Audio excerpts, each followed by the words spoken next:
నమస్కారం. బీఆర్కే భక్తి ఛానల్కి స్వాగతం. నేను పద్మ. మనతో పాటు స్టూడియోలో ఉన్నారు శ్రీచక్రపీఠం వ్యవస్థాపకులు, ప్రముఖ జ్యోతిష్య పండితులు డాక్టర్ ప్రదీప్ జోషి గారు. వారిని అడిగి మనకున్న సందేహాలన్నింటినీ కూడా నివృత్తి చేసుకునే ప్రయత్నం చేద్దాం. నమస్కారం గురుగారు. శ్రీమాత్రే నమః. గురుగారు, 15 నుంచి గురువు స్థానం మారబోతుంది. అంటే ఏ రాశులకి ఎలా ఉండబోతుంది? శ్రీ గురుభ్యో నమః. శ్రీమాత్రే నమః. దేవానాం చ ఋషీణాం చ గురుం కాంచన సన్నిభం వందనీయం త్రిలోకేశం తం నమామి బృహస్పతి. శ్రీమాత్రే నమః. ఇందాక ఒక శ్లోకం చెప్పాను. దేవానాం చ గురూణాం చ దేవానాం చ ఋషీణాం చ గురుం కాంచన సన్నిభం. అంటే దేవతలకు మరియు ఋషులకు ఆయన గురువు ఎలా ఉంటాడు అంటే కాంచన సన్నిభం, అంటే బంగారు మేని వర్ణములో మెరుస్తూ ఉంటాడు. కాంచన సన్నిభం వందనీయం త్రిలోకేశం, అంటే 3 లోకాలకు కూడా ఆయన గురువు. వందనీయం తం నమామి బృహస్పతి. ఆ బృహస్పతి గ్రహానికి నమస్కారం. బృహస్పతి గ్రహము అదృష్ట యోగప్రదమైనటువంటి గ్రహము. ఉన్నటువంటి నవగ్రహాల్లో సంపదను, స్థైర్యాన్ని, సంతానాన్ని, అదేవిధంగా ధర్మబద్ధమైనటువంటి మార్గాన్ని, ఇవన్నీ కూడా ప్రసాదించేది గురుగ్రహం. ఇక నెక్స్ట్ వచ్చేసి ఎవరికి బాగుంది అని అంటే భాగ్య గురువు. ఇది 12 సంవత్సరాలకు ఒకసారి మాత్రమే భాగ్య గురువు వస్తాడు. భాగ్యం అంటే అర్థం ఏంటంటే ఇంకా అదృష్టమే, ఇంకా దాంట్లో డౌట్ లేదు. నువ్వు ఏం చేయకున్నా నీకు డబ్బులు వస్తాయి, కొంచెం ప్రయత్నం చేస్తే ఇంకెక్కువ వస్తాయి. కాబట్టి ఈ అదృష్ట స్థానములో గురువు ఎవరికి వస్తున్నాడు అంటే ఈ సంవత్సరం తులారాశి వాళ్ళకి వస్తున్నాడు. తులారాశి వాళ్ళకి 9వ స్థానంలో గురువు మే 15వ తారీఖు నుంచి స్టార్ట్ అవుతాడు. అక్కడి నుంచి మీ యొక్క జీవితం మొత్తం మారిపోతుంది.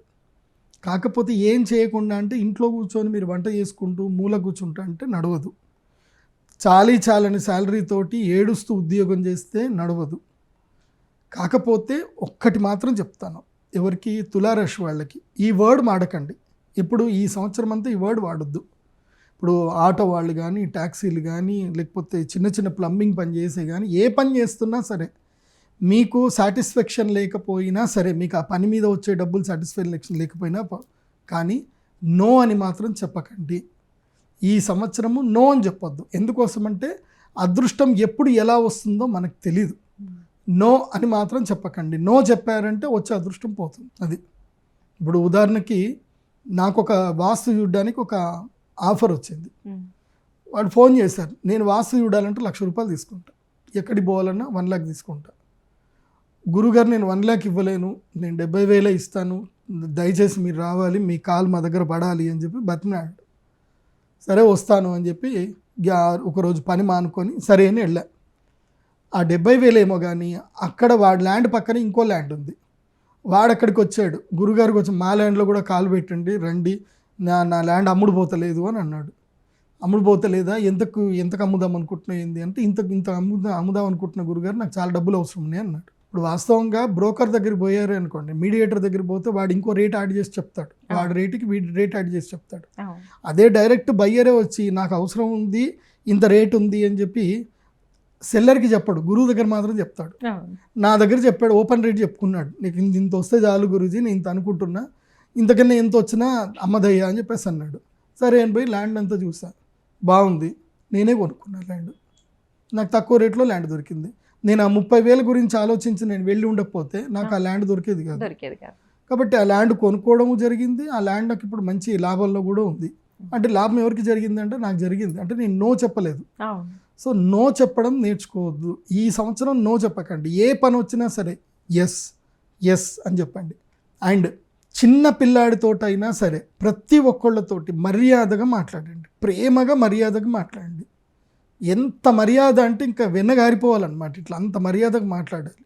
నీకు ఇష్టం లేకపోయినా సరే మర్యాద అంటే ఇక చచ్చిపోవాలి, అబ్బా వీడు మర్యాద వీడికి పెట్టానట్టు చంపేస్తారు. అంత మర్యాద నేర్చుకోండి ఈ సంవత్సరం. ఎందుకోసం అంటే మర్యాద వల్ల మోమాటం అనేది ఎదుటివాడికి ఎక్కువ కలుగుతుంది.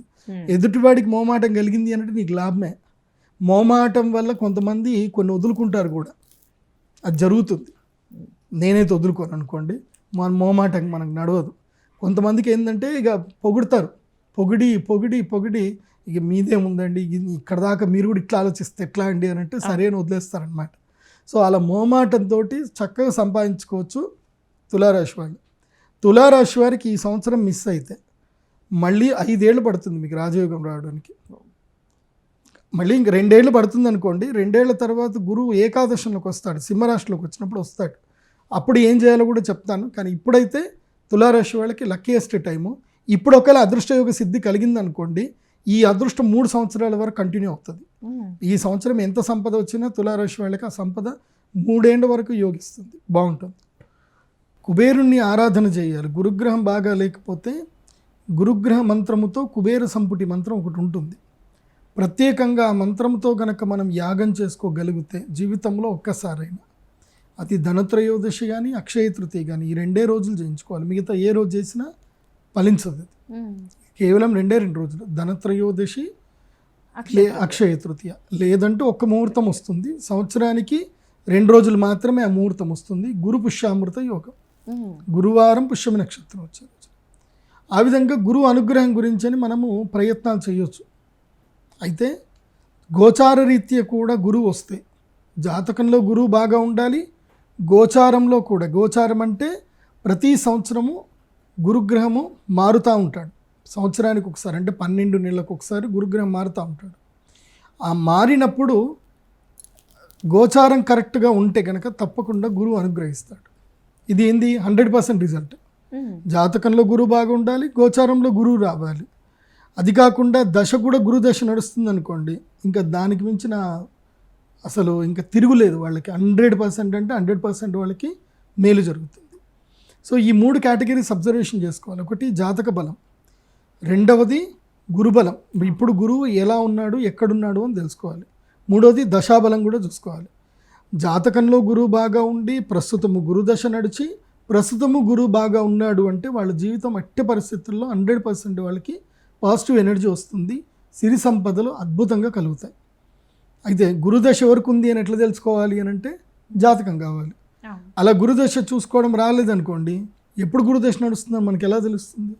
దశలు కూడా చూసుకోవాలి. జాతకంలో గురువు బాగా ఉన్నాడా లేదా ఒకటి, అది జ్యోతిష్ శాస్త్ర పండితుడే చెప్తాడు. గురుదశ ఎలా ఉంది అనేది మనం హోరోస్కోప్ PDF కనుక ఆర్డర్ చేసుకుంటే దాని లోపల వస్తుంది. ఇప్పుడు నా వెబ్సైట్లో ఉంటుంది, pradeepjoshi.com వెబ్సైట్లో మీరు హోరోస్కోప్ PDF ఆర్డర్ చేసుకోండి. మీకు గురుదశ ఎప్పుడు వస్తుంది అనేది క్లియర్గా మీకు ఉంటుంది. దాని లోపల దశ, అంతర్దశ, ప్రత్యంతర దశలు, సూక్ష్మ దశలు ఉంటాయి. సో ఇప్పుడు మీరు అడిగింది ఏంటి అంటే ఈ పరిస్థితికి ఇప్పుడు రావాలి. ఈ 2 తెలుసుకోకుండా గురుగారు చెప్పారు నాకు బాగుంది అని చెప్పేసి అని ముందుకెళ్తా అంటే మాత్రం కరెక్ట్ కాదు. ఇవి 2 పరిశీలన చేసుకోవాలి. జాతకంలో గురుబలం ఎంత బాగా ఉందో లేదో చూసుకోవాలి. నెక్స్ట్ ప్రస్తుతం ఏ దశ నడుస్తుందో కూడా చూసుకోవాలి. ఆ దశల ప్రకారంగా ఈ గురువు, గోచార గురువు ఎంత అనుకూలిస్తాడు అని అప్పుడు తెలుసుకోవాలి. ఓకే గురువు గారు, చాలా మంచి వివరాలు అందించారు. ధన్యవాదాలండి. శ్రీమాత్రే నమః.